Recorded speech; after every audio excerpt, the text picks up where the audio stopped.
This podcast is for students that don't want to fail their next exam. If you know you are among us, come closer. I have an update for you. Now, there are 3 things I have found that can make students fail exams. And I'm speaking from experience, Sha. The first thing is to forget exam. Just like me, a few days ago, I almost forgot that I had an exam. Not just I knew that I had the exam the next day, but I forgot that the exam was scheduled for 11:30. I actually thought the exam was scheduled for 3 p.m. and I was preparing for 3 p.m. only to find out the day before that the exam was scheduled for 11:30. Just imagine if no one told me the night before. I for missed the exam and I for forget the exam and I for fail am. So what is the solution? The other day I was thinking about why did I forget this? I was the one that literally drafted the timetable after the school posted the timetable. I had to arrange it, bend it down. Why did I forget? I forgot because I did not have a constant reminder. So let me give you a secret or a hack that will help you. If you don't want to forget it, instead of just pasting your timetable on your wall and be staining your wall, design your timetable with any graphics designing app or use your pen and paper as we always do. Do your timetable and snap it. Make it your wallpaper. I mean your screensaver.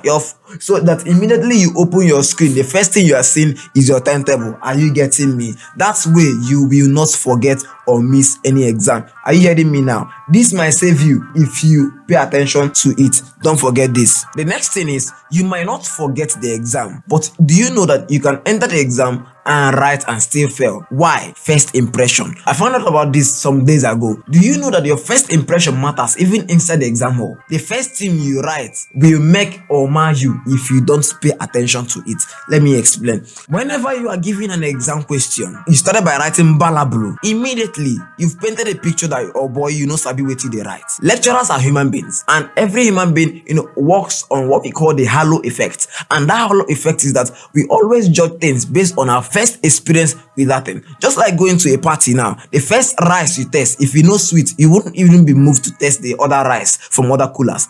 That is how they mark our exams. So if your first question is balablu, they will by default think that this student doesn't deserve the good grades. So if you start by making them feel bad, they will use that emotion to continue marking you bad. So even if your first answer is bad and others are good, your first answer will affect the emotions that they use to mark other answers. This is for people that are writing theory exams. I just felt like sharing this with you so that you understand why sometimes you write but you don't see the kind of grades that you were expecting. You understand now. Your first impression matters. So make sure that what you are writing first is no nonsense. Make sure that the one you are starting with, we call it the pace setter. The pace setter is your best answer ever. So this is why you should not rush or jump into writing. Just calm down, check the best one you can start with and start writing that one. Else, halo effect will wind you. Now the next one, I see that makes some students fail exams. Pay attention to this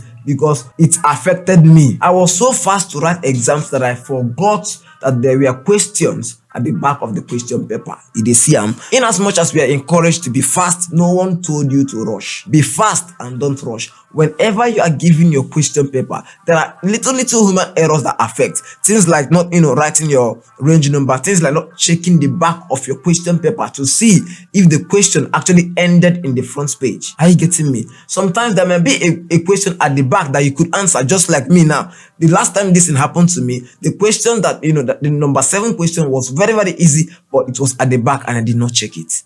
And I was looking for what to answer. My fellow comrade, I felt like sharing this with you because I don't want you to fail any course. I want you to do well and pass all your courses. Now, so for you to be able to be listening to me at this very point in time, I have a bonus for you, and it's something that will help you. But before I share that bonus with you, make sure you are subscribed to this channel because we have a lot of things to share with you regarding this Fail Not series. This Fail Not series are series that we are using to make sure that students don't fail their courses, don't fail their interviews, don't fail their IT defense, don't fail their proposal defense and the rest. So if you're interested in making sure you don't fail anything as a Nigerian student, this channel, they're here for you. Now, the bonus thing I have for you is you might not be able to forget the exams. You might be able to start up with good impressions and check the back of your question booklet. But if your handwriting is bad, your handwriting doesn't make sense, come on, you are giving the lecturer stress. And you know that we Nigerians, we don't like stress, not to talk of our Nigerian lecturers. If you stress a lecturer, the lecturer will,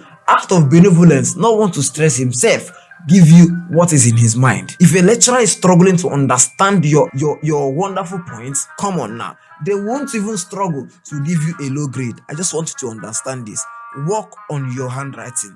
We often think that our handwriting doesn't matter until we start marking scripts. You now see that there's a frustration that students can bring in due to their handwriting. Bad handwriting equals low grade. So if you have anything else that can compel students to fail exams, please let us know in the comment section below. In fact, wait, there is something I've seen. Some of us don't comment below. Please, if you've encountered any of these things I mentioned today, leave a comment below. And if you know you want more, don't forget to join this awesome family by subscribing. It does not bite. Subscribe and join us. We are on TikTok, we are on Spotify, we are on YouTube, and we are on Facebook. So make sure you subscribe. And one other thing, if you know a friend that needs to hear this, kindly send it to that one person, just that one person that needs to hear this, so that nobody fails an exam. Well, until next time, this is the Fail Not series brought to you by the Nigerian Student Podcast, and I'll see you next time. Take care.